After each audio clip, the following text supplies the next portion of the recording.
South ఇండియాలోనే అతి తక్కువ ధరలకి రత్నాలను అందించే ఏకైక సంస్థ 6JVR.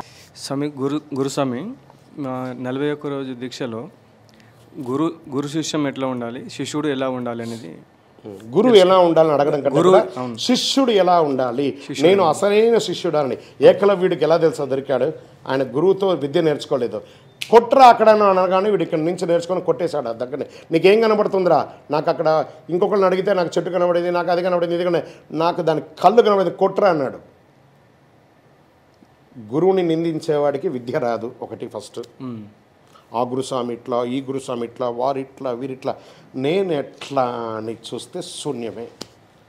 ఆ గురుస్వామి దగ్గరికి వెళ్ళి, స్వామి ఓ గురుస్వామి, ఆయనే అయ్యా గురుస్వామి, స్వామిని మరవకుమా, గురుస్వామిని మరవకుమా, మాల వేసి నియమాలు తెలిపిన స్వామిని మరవకుమా. ఆ పూజ చేస్తుండగా, గురుస్వామి నువ్వు లేకపోతే నేను ఏమన్నా చేయగలనా? ఆయన పాదాలను తీసుకొచ్చి ఆ తొడ మీద పెట్టుకొని ఒత్తండి, ఆయన పాదాలు ఒత్తండి. అయ్యా గురువా గురువా గురువా, నీకు కోటి కోటి దండాలు గురువా, ఇంత అద్భుతమైనటువంటి అయ్యప్పను నాకు చూపించావే, ఈ జన్మకి ఇంకేం కావాలయ్యా అని ఆ గురువు దగ్గర శిష్యుడు ఇలా ఉండాలట. ఇంకా గురువు ఎలా ఉండాలి, ఇది ఒక పెద్ద ప్రశ్న. శిష్యుడి యొక్క పాత్ర ఇదే. జస్ట్ బ్లైండ్గా ఏం చెప్పాడో అది. గురుర్ బ్రహ్మ, గురుర్ విష్ణు, గురుర్ దేవో మహేశ్వర. సరే, ఈ గురుస్వామిగా ఉన్నవాళ్ళు, స్వామి నేను పెద్దగా చదువుకోలేదండి, కానీ నేను 18 సార్లు పోయాను, నేను 20 సార్లు పోయాను, నాకు సాల్వ్ ఒకప్పుడైదు, నాకు ఎది చేయలేదు. వాళ్ళు కాదు గురువు, వాళ్ళంతా వేషగురువులు. వాళ్ళంతా వేషగురువులు. ఒక గురుస్వామి అనేవాడు he won't expect anything, he won't expect. అరటి మన తామరాకు మెట్టు మీద నీళ్లు పడ్డా అంటదు, నూనె పడ్డా అంటదు, దానికి దేని మీద కూడా ఆశాభావం ఉండదు. అది చెప్పడం మాత్రమే పని. ఇప్పుడు కదా మనకి ఏమి లేదండి, ఒక కాలంలో శంకు మోగేది, అని శంకు మోగేది. ఆ శంకు మోగేటప్పుడు నిద్రలేసే వాళ్ళు నిద్రలేస్తారు, నాలాంటి బద్ధకస్తుడు నిద్రపోయేవాడు నిద్రపోతాడు. ఇప్పుడు పట్టణం పెరిగింది, ఆ శంకు అంతా ఉండేది కాదు. పూర్వకాలంలో విలేజ్ల్లో కూడా చూసారంటే శంకు ఊదుతగానే అందరూ లేచి వెళ్ళేవారు. అలా గురువు శంకు ఊదుతున్నాడు. ఆ శంకును ఊది నేర్చుకుంటే బాగుపడతాం, లేక తెలియదు. మరి నేర్చుకోవడానికి ఇప్పుడు ఒక పిల్లవాడి గురించి మనం అడిగాం, స్కూల్కి ఎలా వెళ్ళాలని మనం ఎలా చెప్పామో, గురుస్వామికి కూడా ఒక క్వాలిటీస్ ఉంటుంది. There should be a very big quality. ఒక స్కూల్కి వెళ్ళాలంటే స్కూల్ ప్రిన్సిపల్కి డిసిప్లిన్ ఉండాలి కదా ఫస్ట్, తర్వాత కదా స్టూడెంట్కి డిసిప్లిన్. గురువు ఈస్ ఎ శిష్యుడు, ప్రిన్సిపల్. గురువు is a principal, is not a ordinary apprentice faculty కాదు ఆయన, ఈజ్ ఎ గురుస్వామి. స్వామి 6 సార్లు పోతే గురుస్వామి, 5 ఏం గురుస్వామి? గూగుల్ చెప్పేస్తుంది అని ఇప్పుడు. కొట్టగానే టికెట్ ఉందా, గూగుల్ దర్శనం ఉందా, వర్చువల్ ఉందా, ఇది అంతా ఇప్పుడు గూగుల్ గురువు. ఒరిజినల్ గురువుని వదిలేసాం మనం. ఇంకా కొంతమంది గురుస్వాములు అంతా ఏం చెప్తారంటే, స్వామి శరణ్ వచ్చి చెప్పండి, స్వామి శరణ్ చెప్పు. నిజంగా ఈ గురుస్వామి చెప్పడం చూస్తే అక్కడ శరణ్ వచ్చి ఇక్కడ మర్చిపోయింటాడు ఆయన. వీడు చెప్తూ ఉంటే నేను చెప్పాను, ఆయన గురుస్వామి శరణ్ చెప్పడం మర్చిపోయాడు. రైట్. గురుస్వామి అన్న వాళ్ళకి ద బేసిక్ ప్రిన్సిపల్కి ఉండవలసినటువంటి మినిమం క్వాలిఫికేషన్స్, స్వామివారి 108 శరణఘోష కంఠాపతంగా రావాలి,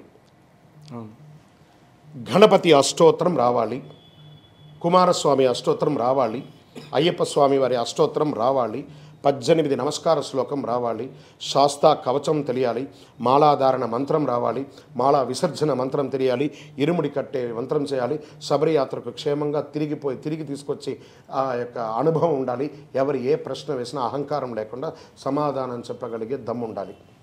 నేను సీనియర్ని 30 సార్లు పోయినా నాకు ఇవన్నీ తెలీదు, చదువుకోలేదంటే నువ్వు సీనియర్ స్వామి, అంతేగాని గురుస్వామి కాదు. గురుస్వామి అంటే క్వాలిటీ ప్రిన్సిపల్గా ఉండు, లేదా ఆర్డినరీ ఫ్యాకల్టీగా ఉండు. సీనియర్ స్వాములందరూ ఫ్యాకల్టీగా ఉండండి, చదువు రాకపోతే. మీలో ఉన్న ఒక చదువు, వాడు కన్యస్వామిగా కూడా ఉన్న ఇవన్నీ వచ్చిందంటే ఈజ్ గురుస్వామి. కన్యస్వామిగా ఉంటే కూడా ఇతనే గురుస్వామి. ఈ సబ్జెక్ట్ అంతా తెలిస్తాయి. తెలియలేదా సీనియర్ స్వామి, నేను పోయాను, వారు పోయారు. మీరు అందరూ అనుకుంటారు కదా, ఆహా వెంకటేశ్వర గురుస్వామి, చంద్రమౌళి గురుస్వామి గారు అబ్బాయి. నేను సుమారుగా ఈ యొక్క సీజన్ మొత్తంలో ఎన్ని లక్షల మందికి మాల వేయచ్చు, ఎన్ని లక్షల మందికి ఇరుముడి కట్టవచ్చు మీకు తెలిసిన నాలెడ్జ్ ప్రకారం? 2 రాష్ట్రాల్లో నాకున్నారు కదా తెలిసిన వాళ్ళందరూ, ఎంతమందికి నేను మాల వేయచ్చు? ఒక 5గురికి మాల వేస్తాం. అది కూడా 20-30 సంవత్సరాలు నాతో శబరిమలకి నాతో ఉన్నటువంటి వాళ్ళకి వేస్తాను. ఒక్కళ్ళకి కూడా ఇరుముడి కట్టాను. నా ఇరుముడి మా గురుగారు కడతారు. మా నాన్నగారే నా గురువు. వాళ్ళు ఇచ్చే కాంచనంతో డబ్బు గురుదక్షిణ మాల వేస్తే ఇరుముడి కడితే ఇస్తాడు కదా, ఆ పాపం నేను మొయ్యాలి. నాకంత ఓపిక లేదు. 2 దేవాలయాలు కట్టాం. అయ్యప్ప స్వామి వారి 18 అవతారాల దేవాలయాన్ని నిర్మించి తిరుపతిలో బ్రహ్మశ్రీ డాక్టర్ చంద్రమౌళి గురుస్వామి గారు నిర్మించారు. మాల వేసుకున్న ప్రతి ఒక్కరూ ఆ స్వామి గారిని చూడండి, గిన్నెస్ వరల్డ్ రికార్డుకి సెలెక్ట్ అయిన దేవాలయం ఇది. ఇప్పుడు నేను చెప్పిన అవతార విశేషాలన్నీ ఆ దేవాలయం ఉంది. కపిలి తీర్థానికి దగ్గరలో జీవకోన అనే ఒక ప్రాంతంలో అయ్యప్ప స్వామి వారి 18 అవతారాలు నేను చెప్పిన పేర్లతో సహా ఉన్న దేవాలయాలు అక్కడ ఉన్నాయి, ఎవిడెన్స్తో సహా. అందరూ వచ్చి దర్శనం చేసుకోవచ్చు. ఈ గురుస్వామిగా ఉన్నవారు తన శిష్యులని తన కన్నపిల్లల కంటే ఎక్కువ చూసుకొని శబరిమలకి తీసుకొని వెళ్ళి రావాలి. అలా ఉన్నారు కాబట్టి ఇప్పటికీ మేము గురు పరంపరను ఇంకా పాటిస్తున్నాం. దాన్ని వదిలేస్తే నేను అమ్మ దగ్గర మాల వేసుకుంటా, నేను అమ్మ దగ్గర ఇరుముడి తీసుకుంటా అని విత్తండంకి వెళ్ళకూడదు. మాత మొదటి దైవం, పిత రెండవ దైవం, గురు మూడో దైవం, 4వ వాడే దేవుడు. నేను వచ్చి అమ్మ దగ్గర మాల వేసుకుంటాను.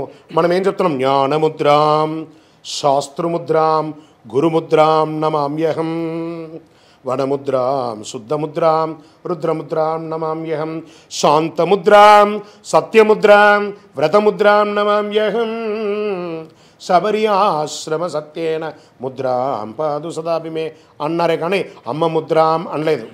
మంత్రులు అమ్మ ముద్రాం అన్నారా? లేదు. అమ్మ దగ్గర మాల వేసుకుంటే మొదటి స్థానంలో ఉన్న అమ్మను 3వ స్థానానికి దింపేస్తున్నాం గురువుగా. అప్పుడు మన అమ్మకు మనం న్యాయం చేస్తున్నామా, తప్పు చేస్తున్నామా? అమ్మ దగ్గర అమ్మనే గురువే. ఒక్క అయ్యప్పనే తన రాజ్యంలో ఉండగా ఎక్కడిపై నేర్చుకున్నాడు విద్య? గురువాసములో. ఇది తెలుసు కదా అందరికీ. చంద్రమౌళి గురుస్వామి గారు రాసినటువంటి పాట. అందరూ నాతో పాటు గురువాసములో చదివింప గురుపుత్రుని దీవింప, మాటలు రాని బాలునకు మాటలు వచ్చెను మైమలతో. అయ్యప్పనే గురుస్వామి దగ్గరికి పోయి గురువు నేర్చుకోవచ్చు అంటే మాల వేసుకునే మనం గురువు దగ్గరికి వెళ్ళాలా లేదా? శరణమయ్యప్ప. గురుగారు, ఇప్పుడు ప్రశ్నల్లో ఎక్కడ కూడా మన జ్యోతి దర్శనం గురించి రాలేదు. అయితే ఇరుముడి అయ్యప్ప స్వామికి సమర్పించడం ఎంత ముఖ్యమో జ్యోతి దర్శనం కూడా అంతే ముఖ్యమా కదా? అప్పుడు అన్నం చూసారా, తన ఆభరణాలన్నింటినీ పందల రాజా గారికి ఇచ్చేసి నేను అక్కడ దేవాలయంలో కొలువై ఉంటాను, అక్కడ వచ్చి నాకు మకర సంక్రాంతి సంక్రమణం అంటారు, అంటే దక్షిణాయనం కంప్లీట్ అయ్యి ఉత్తరాయణం వచ్చే సంక్రమణ కాలం అంటారు. ఆ మకర సంక్రాంతి సమయంలో ఆ సంక్రమణ కాలం సాయంత్రం 4:30-6 లోపు జరుగుతుందండి. ఒకరోజు ఎక్కువ తక్కువగా కొన్ని నిమిషాల తేడాతో. ఆ సంక్రమణ సమయంలో స్వామికి స్పెషల్ అభిషేకం అవుతుంది. గర్భాలయంలో తంత్రివర్యులు చేస్తారు. ఈ చేసిన తర్వాత, ఈ అభిషేకమైన తర్వాత పందలరాజు వంశీకులకి తను ఇచ్చినటువంటి ఆభరణాన్ని, తన శరీరంలో ధరించినటువంటి ఆభరణాలని వారి వంశీకులు మోసుకొని వస్తారు. వేసుకొని వచ్చిన తర్వాత స్వామివారు ఏమన్నారంటే, ఆభరణ దర్శనం అయ్యి హారతి ఇచ్చిన తర్వాత ఉత్తరా నక్షత్ర రూపంలో నేను ఆకాశంలో కనబడతాను. అక్కడ ఆ సమయంలో ఆ యొక్క ట్రైబల్స్గా ఉన్నటువంటి అడవి వాళ్ళందరూ కూడాను నాకు కాంతమలైలో పూజ చేస్తారు, వారిచ్చే హారతియే జ్యోతి అని అంటారు. ఇప్పటికీ కొన్ని ఏళ్ళుగా అది జరుగుతుంది. మనం అందరం కూడా చూస్తున్నాం. ఏకైక నక్షత్రం అండి ఆ రోజు వచ్చేది, ఒకటే నక్షత్రం. ఆ ప్రాంతంలో ఉన్నటువంటి అడవి వాళ్ళందరూ స్వామివారికి పూజ చేసి ఇచ్చే హారతి మకర జ్యోతి. శరణమయ్యప్ప.